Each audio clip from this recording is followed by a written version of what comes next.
सत्ता में अब एक बहुत दिलचस्प खबर जो आपको थोड़ा हैरान जरूर करेगी। आजकल आप में से बहुत सारे न्यूज मित्र एआई यानी आर्टिफिशियल इंटेलिजेंस का इस्तेमाल किसी ना किसी रूप में करते होंगे। एआई की दुनिया के भविष्य को लेकर शायद चर्चा भी करते हो, लेकिन क्या आपने कभी सुना है कि कोई एआई सरकार में मंत्री भी बन जाए? शायद नहीं सुना होगा, लेकिन खबर बिल्कुल सही है।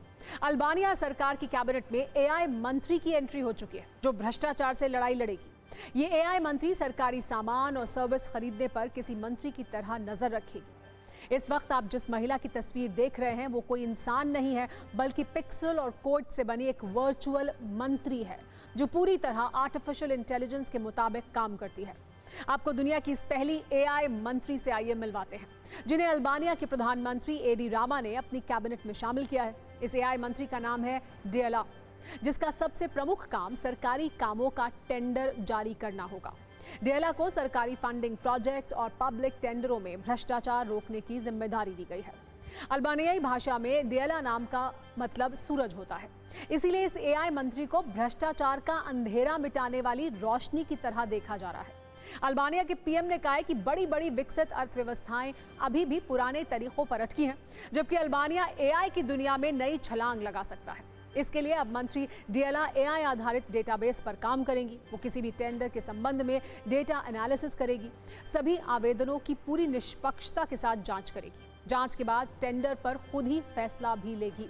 इसके लिए किसी मानवीय हस्तक्षेप की जरूरत नहीं होगी, यानी बिना घूस, बिना दबाव ये एआई मंत्री अपना काम करेगी। वैसे डेला का नाम अल्बानिया के लोगों के लिए नया नहीं है, वो इससे पहले भी लोगों की मदद कर रही थी। दरअसल डेला को 19 जनवरी 2025 को लॉन्च किया गया था, जो पहले डिजिटल सेवा प्लेटफॉर्म्स में वर्चुअल असिस्टेंट थी। लोगों को सरकारी दस्तावेज बनवाने में मदद करती थी, जिसने अब तक 10 लाख से ज्यादा लोगों की मदद की। जिसके बाद डेला को एक साधारण चैटबॉट से कहीं आगे ले जाकर सरकारी कामकाज का अहम हिस्सा बनाया गया। अल्बानिया के संविधान के मुताबिक मंत्री बनने के लिए इंसान का वयस्क और सक्षम होना जरूरी है।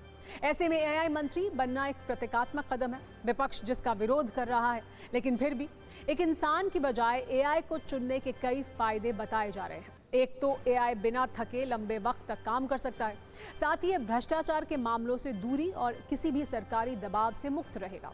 इसके अलावा सरकारी डेटा लीक होने का खतरा भी कम होगा। हालांकि इसकी अपनी सीमाएं भी हैं, क्योंकि इसकी तकनीक भी इंसानों के हाथ में ही है। ऐसे में एआई प्रोग्राम में गड़बड़ी किसी बड़े फैसले को प्रभावित कर सकती है।